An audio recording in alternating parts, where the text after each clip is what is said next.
2 about marriage and child rearing. Of course, the kind of marriage that Michelle has is not the kind of marriage that would work for most people, a fact that's highlighted every time the reality star offers advice in how to build a ludicrously old-fashioned, one-sided relationship like hers. So strap in for another round of tips and tricks from Jim Bob's beloved bride. You may find something useful in all of this, but more likely, you'll cringe yourself into oblivion and wonder how anyone lives this way. Enjoy. 1. Fundy fundamentals. Jim Bob and Michelle both happily offer relationship advice through their blogs and speaking engagements. 2. Leading by example. And both look at their family's reality show, Counting On, as a means of advancing their ministry by sharing their views and their way of life with a larger audience. 3. Broadcasting happiness. In all their years on the air, we've never seen the Duggars get into a fight. But we have seen them drink a bizarre number of milkshakes together. 4. Good vibes. This is no accident, of course. Giving the impression that they're blissfully happy at all times is a crucial part of the Duggars' public image. 5. The lady of the house. And as the mother who birthed the massive brood that made the Duggars famous, it's particularly important or Michelle to give the impression that every household chore is a gift from God. 6. The Gospel according to Michelle. Michelle laid out all her views on marriage in a blog post that's since become the stuff of legend to Duggar fans. 7. A gala event. Many of the tips came from Michelle's friend Gala, whom it's believed she had never mentioned previously. 8. Source of wisdom.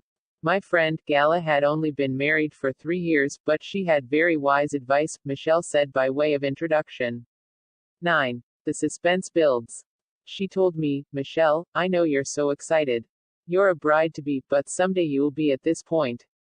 I've been married 3 years and I'm still happily married.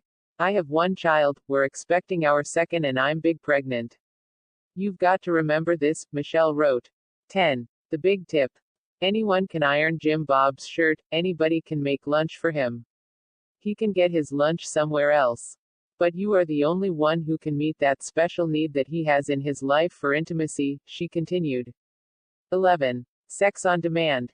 You're it so when you are exhausted at the end of the day, maybe from dealing with little ones, and you fall into bed so exhausted at night, don't forget about him because you and he are the only ones who can have that time together.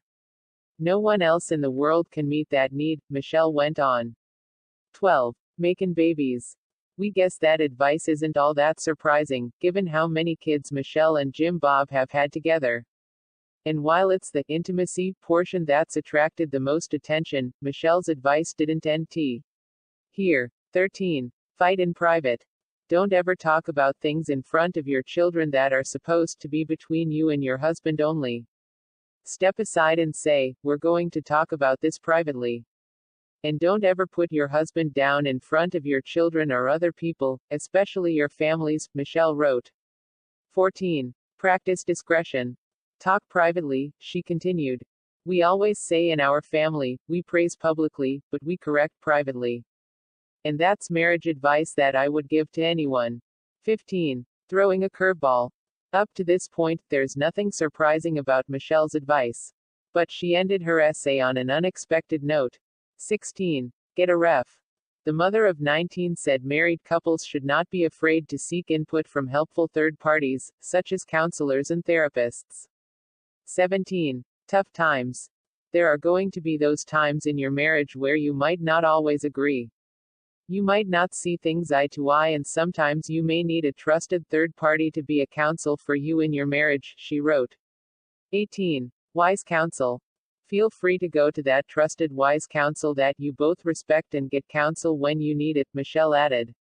19. Seeking it together. We have all been there. Yes, we have a oneness with Spirit in Christ, but there are times that we need others to give us life counsel. So be willing to go seek it together, Michelle concluded. 20. Michelle's thoughts. So there you have it. Never say no to sex, argue behind closed doors, and go to a counselor.